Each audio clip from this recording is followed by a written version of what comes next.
세 번째 주제는 특별한 곳, 항성간 여행, 뭐 이제 이 주제인데요. 이 특별한 곳, 이게 지구가 특별한 곳이란 거예요. 지구와 같은 게 발견됐다고 거기서 생명체가 살 수 있다고 하는 것 자체도 우리가 진화론을 믿는다는 그 가정을 하고서도 굉장히 확률적으로 힘든 겁니다. 보겠습니다. 일단 별이요. 굉장히 다양한 크기가 있는데 태양, 아이고, 네, 네. 태양 같은 별이 굉장히 드뭅니다. 네, 태양 같은 별이. 그래서 태양은요, 극도로 안정이 돼 있는 거. 코로나 이런 게 나오지만 사실은 다른 별에 비하면요, 너무 안전빵이에요, 안전빵. 이런 별이요, 거의 없습니다. 거의. 관측된 적이. 태양같이 안정된 별이 거의 없다. 그리고 몇십 프로인가 제가 넘버를 갑자기 잊어버렸네. 80 몇 프로인가? 하여튼 대부분은 쌍성이에요. 쌍성. 별이 두 개가 막 굉장히 바이올런하게 막 이렇게 하는 거서 사실은 태양 같은 별은 굉장히 극도로 드물고 그다음에 이제 헤비러버 존이라고 그런 것도요. 이 태양의 질량하고 생존대하고 이런 게 잘 맞아야 되고 굉장히 많은 조건들, 별의 크기에 따라서요. 헤비러버 존과 이런 게 굉장히 상관관계가 있어서 확률적으로 점점 좀 작아져요. 그다음에 이제 적당한 각도로 잘 기울어져 있어야 되죠. 예를 들어서 기울기가 지금 23.5도인데 지구가 자전축이 기울기가 변화가 더 크면 계절별 변화가 극심. 기울기가 작아지면 어떻게 돼요? 적도지방은 타고 극지방은 얼어버려. 우리 다 못 살아요. 그러니까 우리가 딱 살기 좋게 만들어져 있는 게 지구의 자전축이다. 자전 속도가 느려지면 어떻게 돼요? 자전 속도. 자전축은 가끔 관측을 할 수 있어요. 자전축은. 근데 대부분 못 하고요. 그다음에 자전 속도는 이제 아마 제가 알기로는 자전 속도는 관측이 안 될 겁니다.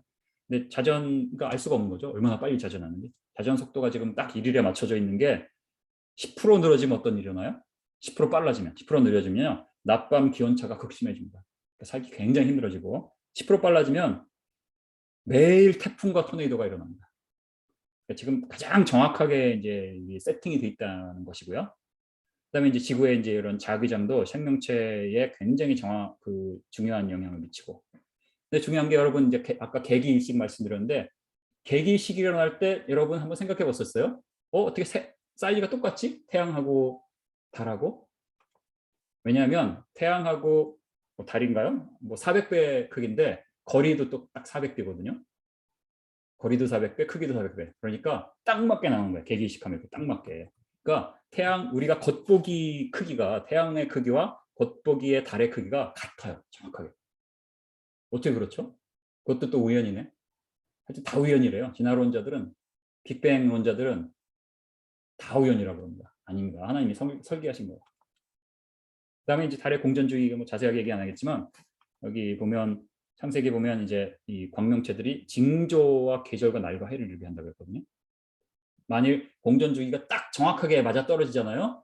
그럼 여러분 역사를 찾아보면서 이 성경하고 이렇게 맞춰서 이 역사적으로 언제 계기쓰기 있었고 어떤 때 이런 일이 일어나는 거하고 여러분이 맞출 수가 없어요. 왜냐하면 계속 똑같이 나오니까. 그런데 이 공전주기와 자전주기가 이제 이렇게 다르기 때문에 아니, 달의 공전주의와 지구의 공전주의의 이런 여러 가지 차이와 이런 것 때문에 이제 어긋나거든요. 그래서 음력설이 있고 뭐 양력설이 있잖아요. 그런 것 때문에 여러분들이 과거에 어떤 일이 있었고 언제 계기일식이 있었고 이런 것으로부터 여러분이 과거에 하나님이 하신 일, 하나님이 이 기록하신 그 말씀이 정확하다 이런 것들 우리가 찾아볼 수 있는 게 되는 겁니다. 그다음에 이제 뭐 여러분 다 아시니까 뭐 물도 얼마나 사람이 살기에 정확하게 되어 있는 거 알 수 있고요. 물도 같은 물도요. 해성에서 발견되는 물은 지구에서 발견되는 물하고 다릅니다, 여러분. 해성에서 발견되는 물을 따다가 우리 먹으면 우린 살 수가 없습니다. 왜냐하면 우리 몸에 그런 성분이 들어가면 안 돼요. 그래서 뭐 한마디로 생명체를 위해서 미세 조정이 돼 있어요. 근데 이런 강의는 아마 많이 들으실 수 있어서 제가 자세히 말씀 안 드리지만 미세 조정이 돼요. 그러니까 지구와 똑같은 거를 어떻게 발견했다. 그런다고 해결되는 게 아니라는 거예요. 똑같은 걸 발견됐다고 해결되는 게 아니라는 거예요. 여러분. 발견되는 게 아니에요. 네. 그래서 갈 길이 멉니다. 갈 길이 멀어요. 네. 갈 길이 멀어요. 그래서 지구는 정말 특별하고 정말 하나님이 땅을 지으시고 견고하게 하시고 사람이 거주하게 지으신 거예요. 사람이 거주하게. 말씀을 좀 믿어주시기 바랍니다. 사람이 거주하게 만드시는 겁니다. 자, 그래서 이제 우리가 아까 외계인 뭐 UFO 얘기를 잠깐 하겠는데요. 우주를 바라보는 신앙에 대해서 우리는 어떻게 바라봐야 되냐. 그리고 뭐 이 뭐 케플러의 법칙도 아시잖아요. 그다음에 이제 공전하고 이런 것 때 그 정확하게 모든 게 수학적으로 검증이 되고 관찰되는 것을 수학적인 공식으로 다 만들 수가 있습니다. 그래서 하나님께서 하늘을 펼치셔서 질서정연하게 이제 창조하셨다는 걸 알 수가 있고요. 자, 여기 또 퀴즈가 있습니다. 여러분들 써주시면 돼요. 1, 2, 3, 4. 항성간의 여행이란 건 뭐냐면 우리 지구로부터 우리 지구에서 가장 가까운 별이 뭐 이제 알파 센토리라고 치면 알파 센토리까지 4.24광년인데 그 항성간의 거리, 항성간의 우주 여행이 사람이 할 수 있다. 로봇 말고 사람, 생명체. 다시 말하면 UFO가 있는데 저 UFO는 다른 행성에서 다른 별에 있는 시스템에서 외계인들이 타고 온 거야. 이거 같은 얘기가 되는 거야. 그렇죠? 항성 간의 여행이 가능한가? 뭐 써서 1, 2, 3, 4. 가능하다, 불가능하다, 가능할지도 모르겠다. 그랬었습니다. 네. 잘 모르겠다도 있고요.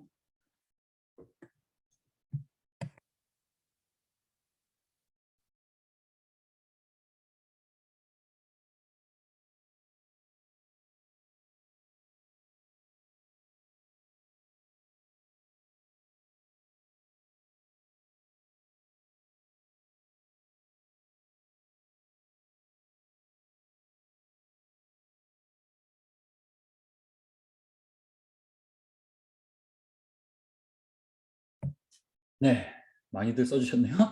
1, 2, 3, 4, 3, 2, 4, 뭐 지금까지 이렇게 나왔습니다. 다른 분 또 쓰셨나요? 볼까요? 그 다음 것 같은데 많이 안 쓰셨네요. 3번, 4번이 같은 말이 아닌가요? 뭐, 네. 아유, 예, 네. 뭐 그럴 수 있겠습니다. 자, 그래서 대답을 제가 설명을 하면서 드리는 게 좋을 것 같아요. 자, 보겠어요. 자, 여기 만약 대답이 이제 가능하다면 그러면 UFO가 여러분이 진화론을 믿죠? 진화론이 진리다. 아이고. 진화론이 O예요. 그리고 이게 물리적으로 가능하다. 그러면 UFO가 외계인이 타 있을 가능성이 농후합니다. 농후해요. 자, 그래서 이게 이 항성 간의 우주여행이 가능한가 안 가능한가를 여러분 알아보는 게 굉장히 중요해요. 만약 불가능하다면 UFO는 무슨 뭐 그죠? UFO란 건 unidentified flying object 하나요. 그러니까 미확인 비행 물체예요. 그게 미확인 비행 물체니까 뭔지 모르는 거지. 그거 이퀄스 외계에는 관계가 없는 겁니다. 그러니까 이제 가능하다 불가능하다 알아보는 게 중요한 게 되겠죠. 그거 여러분 한번 배워보는 시간이겠습니다. 자, 보면 이제 아까 창세기 1장 14절 보면 이제 하나님이 이르시되 하늘의 궁창에 광명체들이 있어 낮과 밤을 나뉘게 하고 그것들로 징조와 계절과 달과 해를 이루게 하라. 다시 말하면 우리가 지구에 살면서 별들을 바라볼 수 있도록 창조하신 거예요. 그러니까 성경적으로 볼 때는 별들을 바라볼 수 있게 창조하신 거지 별들을 익스플로어 우리가 하도록 창조하시지 않으셨어요. 여러분 생각해 보세요. 우리가 뭐 이제 저기 솔러 익스플로링 제가 일하던 곳에 이제 캐치프레이즈가 뭐였냐면 robotic exploration of solar system. 예, the robotic exploration of solar system 이게 이제 캐치프레이즈. 그러니까 로봇을 가지고 이 행성들을 탐사한 거죠. 수성, 금성, 화성 이런 거. 실제로 행성들에 사람이 간 적 있어요? 없죠. 달에 겨우 갔죠, 달에. 그죠? 뭐 화성에 지금 뭐 보낸다고 이제 지금 하는데 제가 보기에는 가능성이 굉장히 작아요. 화성에 보낼 가능성. 어쨌든 뭐 가능성이 없진 않으니까. 근데 그것도 태양계지. 태양계. 여러분 보이저라는 게요. 우리가 사람이 탄 것보다 훨씬 더 빠르게 날아가거든요. 근데 지금 태양계 바깥을 지금 통과하고 있어요. 근데 언제 발사했죠? 70년대에 발사했어요. 70년대. 벌써 한 4, 50년 걸렸네요. 그죠? 거기까지 여러분 명왕성을 내가 보고 싶어. 그러면 지금 여러분이 25살이면요. 40년을 가봐야 돼요. 40년. 아니지. 사람이 탈 수 있으려면 더 느리게 가야 되니까 여러분이 거기쯤 도착하면 이제 여러분 돌아가셔야 돼요. 이제 그런 겁니다. 그래서 사실 현실성이 좀 없다. 한번 보겠습니다. 보이저가 지금 이제 태양계 바깥을 막 나가고 있죠. 이게요. 자, 38,000 mile per hour. 그러니까 시속으로 마일로. 그러니까 저기 시속 킬로미터로 하면은 여기다 1.6을 곱하면 됩니다. 누가 좀 계산 좀 해보세요. 1.6 곱하면 어떻게 돼요? 거기 좀 써주세요. 그다음에 이제 이거 하고 이제 여러분이 음속을 보면 이게 얼마나 빠른지를 알 수 있죠? 그죠? 얼마나 빠른지 알 수 있어요.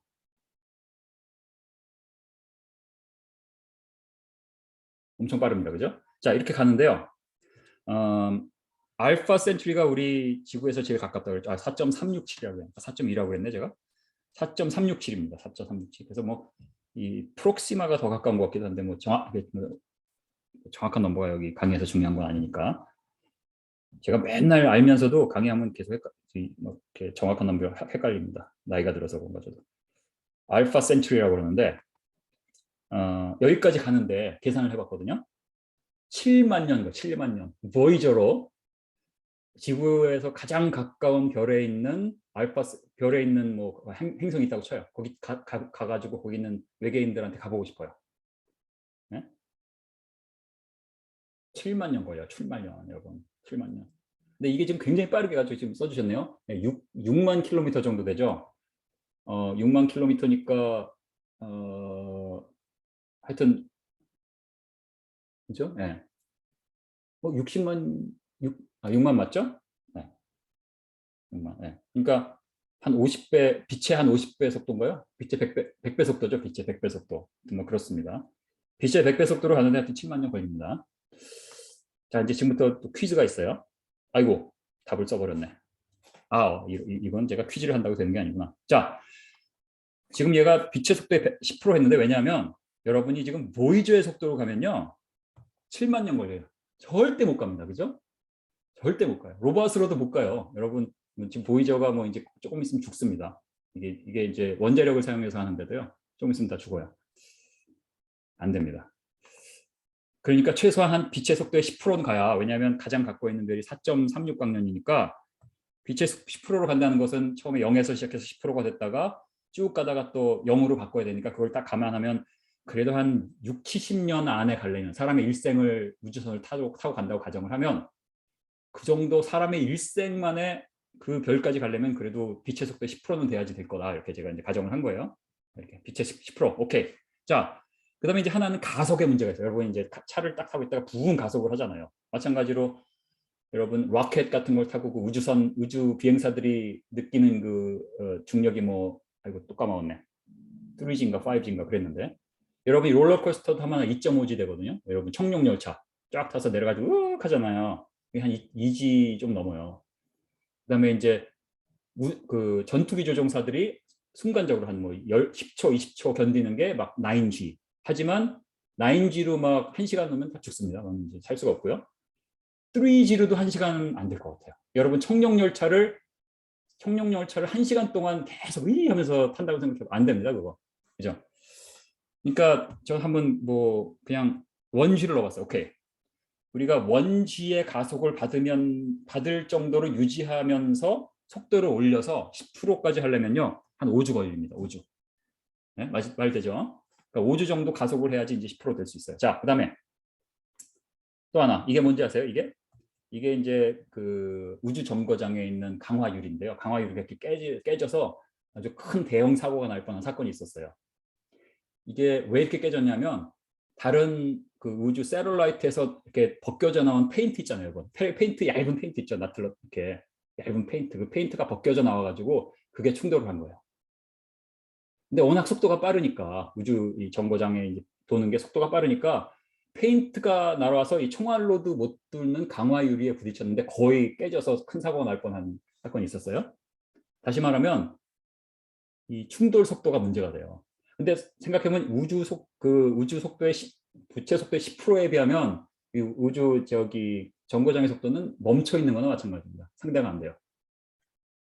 자, 근데 10%의 속도로 눈송이, 자, 여러분 눈 내리죠, 눈송이 하나가 우주선에 부딪히면요, TNT 4톤에 해당하는 운동 에너지를 가져요. 그러니까 그 운동 에너지가 퍼지거나 아니면 뭐 퍼진다는 것은 그 우주선이 다 파괴가 되거나 아니면 우주선을 뚫고 쫙 지나가거나 뭐 어떤 일이 일어나야 되거든요. 아마 퍼질 거예요. 다시 말하면 눈송이 하나만 부딪혀도 10% 날아가다가 눈송이 하나만 부딪혀도 다 죽어요. 하물며 한 1kg 정도 되는 게 뭐가 부딪히죠? 1메가톤의 수소 폭탄이 되는 겁니다. 그 속도로 가면. 그러니까 절대 부딪히면 안 되는 거예요. 그러니까 뭐 1kg은 둘째치고 눈송이 하나도 부딪히면 안 돼요. 여러분이 항성간 여행하려면. 자, 그다음에 그러면 이제 이런 문제가 있어요. 여러분이 쫙 우주선을 타고 가다가 여러분이 저 멀리까지 다 이제 관측을 할 수 있는 기술이 지금 없지만 있다고 쳐요. 눈송이 하나가 있네. 눈송이만한 조그만 알갱이 하나가 있네. 그럼 어떻게 해요? 그거 피해야 되죠. 날아가다가 피하거나 아니면 끼익 하고 브레이크를 잡고 멈추거나. 근데 멈추는데도 여러분 아까 가속하는데 원시 뭐 투지 얘기했지만 멈추는데도 같은 원리를 적용해야 되거든요. 싹 계산해 보면요. 아이고 이거 무시하고 300 AU 정도예요. 그러니까 뭐가 있네? 지금부터 멈춰 그러고 브레이크를 밟아서 멈추는 데까지 가는 거리가 태양과 지구 사이의 거리의 300배예요, 여러분. 네, 네, 300배. 그다음에 어떤 분은 또 에이 뭐 우주에 뭐 부딪힐 만한 게 어디 있어 이렇게 생각하는데 제임스 웹은 이제 굉장히 멀리 있다고 그랬죠, 그죠? 거기는 이제 뭐 여기 보면은 이게 뭐냐면은 제임스 웹이 있는데 거기 제임스 웹에 이제 이런 태양 뭐죠? 태양으로부터 빛을 막는 이런 쪽 가림막이 있잖아요. 그 가림막들에 이제 어떤 우주 먼지가 가다가 충돌하면은 다 깨질 거 아니에요. 그러니까 그 충돌이 돼도 부분적으로만 깨져서 전체로 손상되지 않을 그런 이제 디자인을 했어요. 이제 그 얘기한 겁니다. 다시 말하면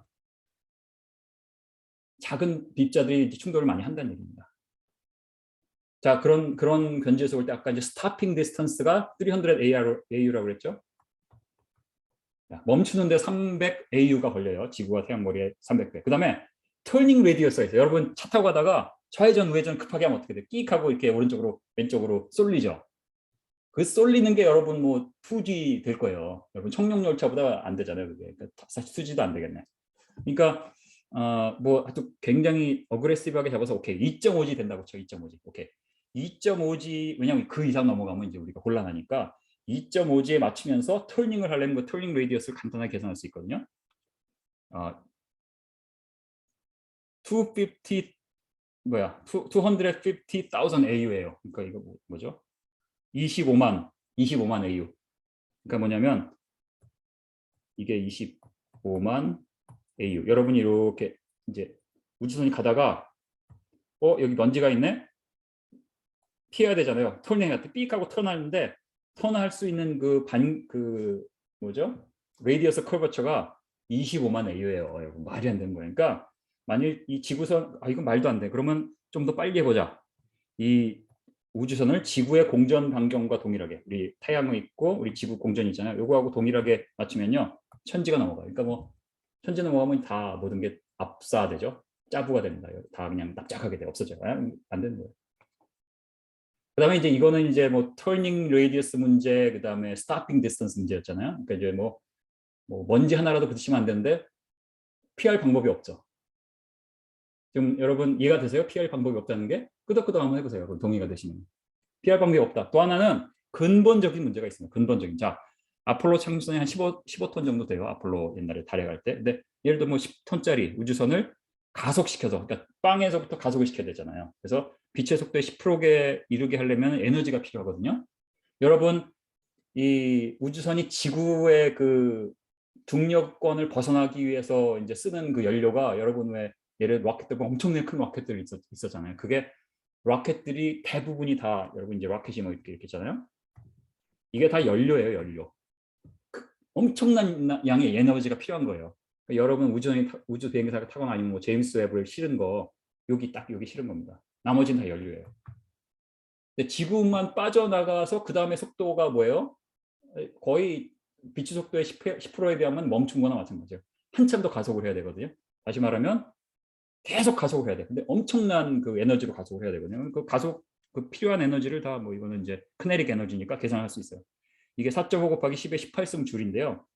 이건 인터넷에 대충 보니까 1년에 지구에서 우리가 쓰는 에너지 소비량이 있거든요. 1년. 그게 580 밀리언 뭐 테라줄이니까 10의 12승인가요?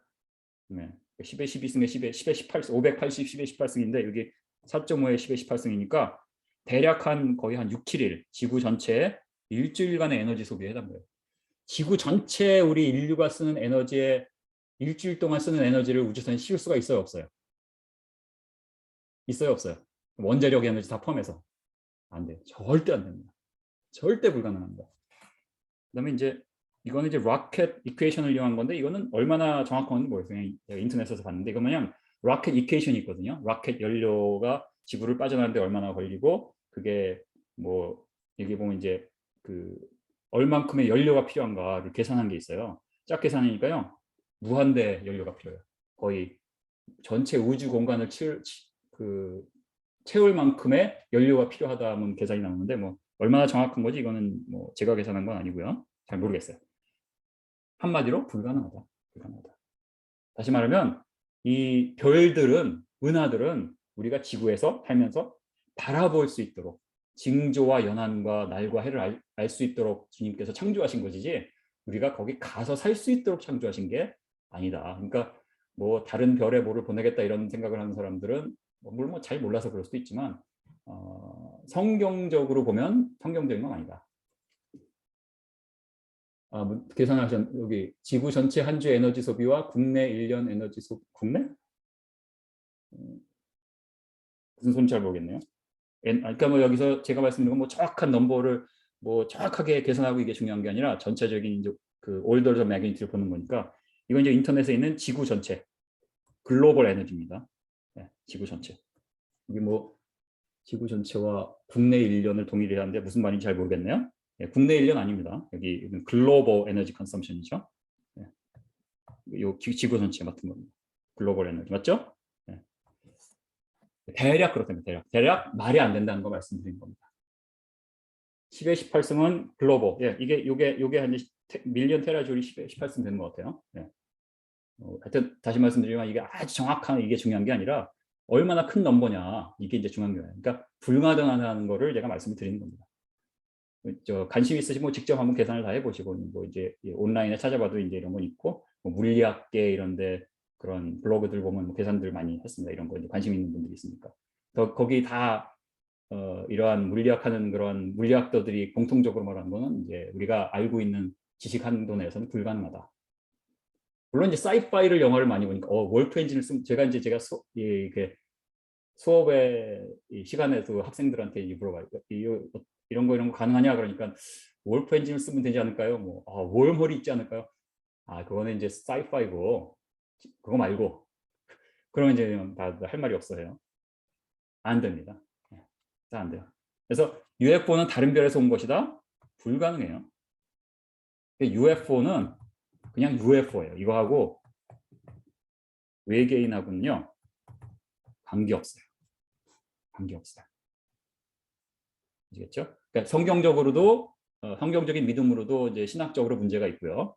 그다음에 실제로 우리가 물리학적인 물리학이라기보다도 무슨 이제 과학적인 기술적인 견지에서 봤을 때도 우리가 알고 있는 지금 지식 한도 내에서는 불가능하다. 가능할지도 모른다가 아니야. 불가능하다. 인간을 태우고 플루토도 못 갑니다. 불가능해요. 물론 뭐 굉장히 큰 우주 나올 때 개발해가지고 거기 평생 거기서 애 낳아서 자식 기르고 대대손손 살면서 갈 수는 있지만 그건 말도 안 되는 얘기죠. 예? 네, 마지막으로 우주를 바라보는 우리 신앙. 하나님께서 자신의 영광을 나타내시기 위해서 창조하셨다. 이렇게 보시면 되겠습니다. 끝났네요. 이렇게 해서 끝났는데요. 이제 뭐 질문이 있으시면 질문하시면 될 것 같습니다. 네, 감사합니다. 아이고, 어떻게 한 거죠? 아닌데 자꾸 잘못 누르네요. 오케이. 네, 제가 아이고. 그래서 제가 이제 보면은 슬라이드가 여기 한 1000개 정도 있습니다. 여러분 혹시 뭐 궁금하신 게 또 있으시면 제가 대답을 하려고. 오늘 한 준비한 거는 이제 100개고요. 뒤로 막 한참 있습니다. 이제 뭐 음소거를 끄시고 여러분들이 질문을 하셔도 교수님 저 질문이 채팅에 올라와 있거든요. 한번 봐주시죠. 네. 미국에서 새벽에도 불구하고 행성의 열광을 해주셔서 감사합니다. 빅뱅 이론에 대한 오류에 대해서 설명 이거는 따로 강의를 해야 됩니다. 여러분이 빅뱅의 오류에 대해서 설명을 원하시면요. 그래도 최소한 한 2-3시간은 해야 이렇게 논리적인 설명이 가능합니다. 여러분. 그다음에 오류를 설명을 드려도요. 대다수의 분들은 그렇구나 이렇게 하는 거지. 이렇게 굉장히 왜냐하면 이게 창조과학에서도 이제 우주론이나 이런 거를 하시는 분들이 이제 드문 이유가 일단 그거 자체가 이제 물리학적인 배경도 있어야 되고 그다음에 듣는 분들이 물리학적인 배경이 없으면요 들어도 거의 접수가 안 돼요. 잘못 이해해서 그렇구나. 자기 방식대로 잘못 이해하는 거죠. 그런 경우가 대부분이기 때문에 굉장히 쉽지가 않습니다. 그래서 따로 이제 강의를 이렇게 이런 지금 오늘 하는 식으로 해서 들으셔야지만 되고 제가 여기서 뭐 한두 마디 하면은 오히려 장점보다는 단점이 더 많은 것 같습니다. 그동안 경험에 의하면. 네. 네, 또 질문을 뭐 더 받고요. 하겠습니다.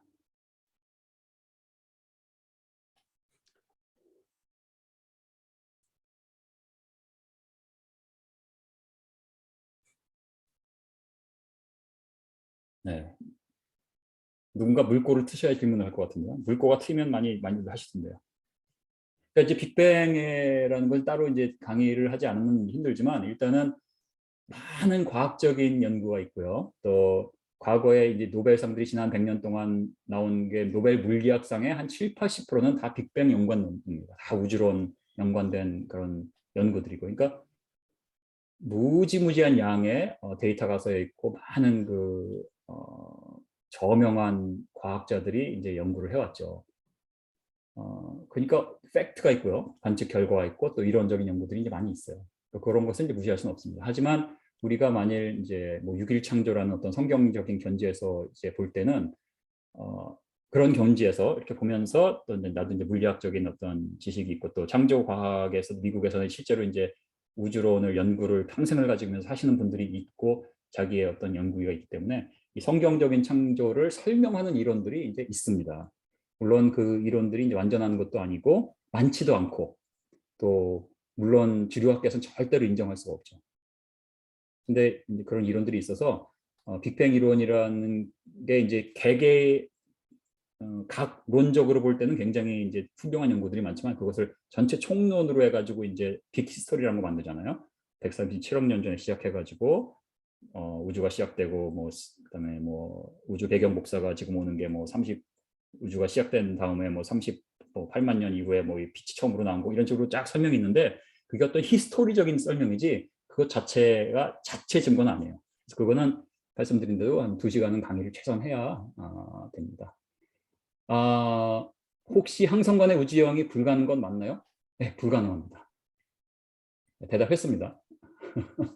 불가능합니다. 네. 참고로 저 빅뱅 우주론에 대해서는 3월 달부터 개강되는 창조 아카데미 기초반에서 별도 강좌 권진혁 교수님 모시고 예정입니다. 예, 김진호 교수님이 앞서 설명했듯이 빅뱅 우주론 하나만 하더라도 별도의 강좌가 되기 때문에 예, 굉장히 깊은 분야이기 때문에 그렇게 준비를 했습니다. 관심 있으신 분들은 창조 아카데미 3월 달부터 시작되는 기초반으로 좀 해주시고요. 교수님께 제가 하나 질문을 네. 확인 차원에서 조금 드릴게요. 그렇다면 교수님이 과학자로서 보는 관점에서 성경적으로 말고요. 과학자로서 보는 관점에서 외계인은 없다고 생각하시는 겁니까? 근데 지금 말씀드린 건 진화론을 믿느냐 안 믿느냐 과학자도 누구나 진화론을 믿는 건 아니거든요. 이제 과학계의 주류가 진화론은 당연한 것으로 되기 때문에 진화론을 믿지 않는 과학자들이 자기 의견을 말하지 않을 뿐이지 진화론을 믿지 않는 측면에서 보느냐 진화론을 믿는 측면에서 보느냐에 따라서 이제 다르겠죠. 그죠? 그러니까 진화론을 만일 제가 믿는다면 그럼 확률적으로 볼 때 실제로 다른 별에도 외계인이 있을 수 있고 하지만 항성 간의 여행은 불가능하니까 UFO equals 외계인은 아니에요. 하지만 다른 별에도 외계인이 확률적으로 있을 수 있죠. 만일 진화가 맞다면. 근데 진화가 안 맞으면 말이 안 되는 얘기죠. 하나님이 지구를 중심으로 하나님의 관심은 다 지구, 아담에 있었고 노아에 있었고 아브라함에 있었고 그죠? 항상 한 사람 한 민족에 이렇게 하나님이 집중을 하시는 거 하시듯이 지구에 하나님이 집중을 하신다. 그리고 이 모든 그러한 천체 만물들을 우리 지구를 위해서 창조하신 거다. 이게 이제 성경적인 관점인 것 같고 또 과학자로서 볼 때도 진화를 믿지 않는다면 외계에는 믿을 이유가 없는 거죠. 그렇다면 외계인의 존재 여부는 과학적으로 검증될 수 있는 사실이 아닙니까? 아닙니다.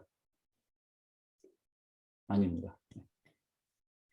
예, 제 질문을 드린 이유를 우리 수강생들이 조금 알아줬으면 좋겠습니다. 예, 예, 세계관의 관점에 따라서 과학을 하시는 과학자분들도 엄청 다른 방향으로 접근하고 있다는 것을 조금 이해해 주시면 좋겠고요. 오늘 조금 마무리를 해야 되겠는데, 김준호 교수님 또 미국에서 주류 과학계에 있으신 분입니다. 그렇기 때문에 본의를 다 드러내지 못해 하시고 이렇게 하는 부분도 좀 이해해 주시기 바랍니다.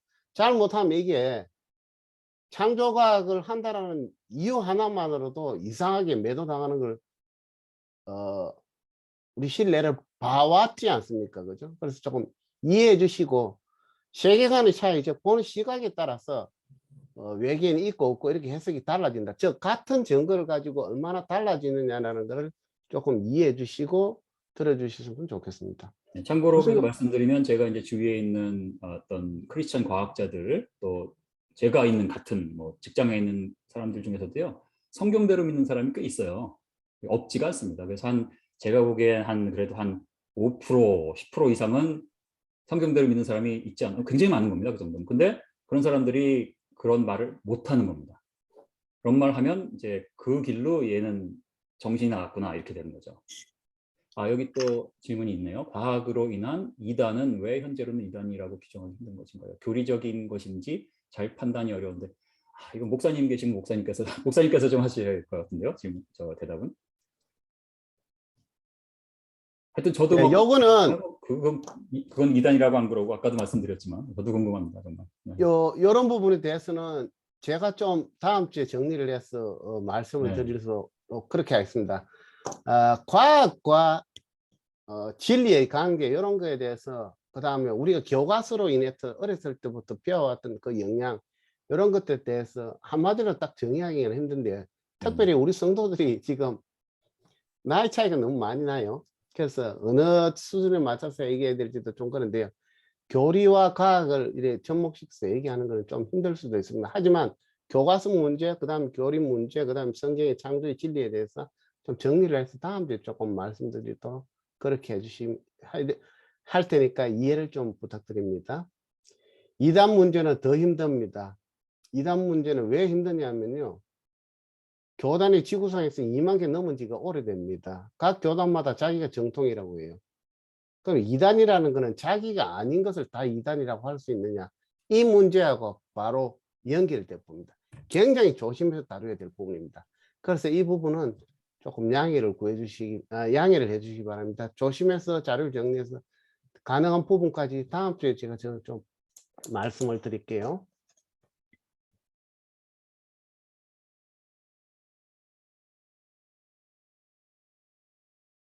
예. 다른 분 없으시면은요, 예, 마치려고 하는데요. 특별히 교수님, 여러 가지 상황이 참 어려우시는데 강의를 해주셔서 또 여러분들 이해하시겠죠. 얼굴을 못 나타낼 정도의 어떤 상황이 이렇게 하는 거 이해를 하시겠죠. 그리고 미국 지금 시간 굉장히 새벽 시간입니다. 예, 그런데 해주셔서 감사를 드립니다. 예, 예, 마무리해도 되겠습니까? 추가 질문 혹시 있으신 분? 있으시다면 질문은 문자를 통해서 좀 해주시기 바랍니다. 여러분들 제가 봤을 때는 텍스처, 데픽션, 그 다음 아티스트, 데픽션, 그 다음 케플러 법칙 이거 처음 들으시는 분들 상당히 많으실 것 같아요. 그래서 또 교수님께서 이쪽에 전문 분야다 보니까 전문 용어를 쓸 수밖에 없어 가지고 혼동이 되고 어렵게 느껴지는 부분 많이 있었을 수도 있습니다.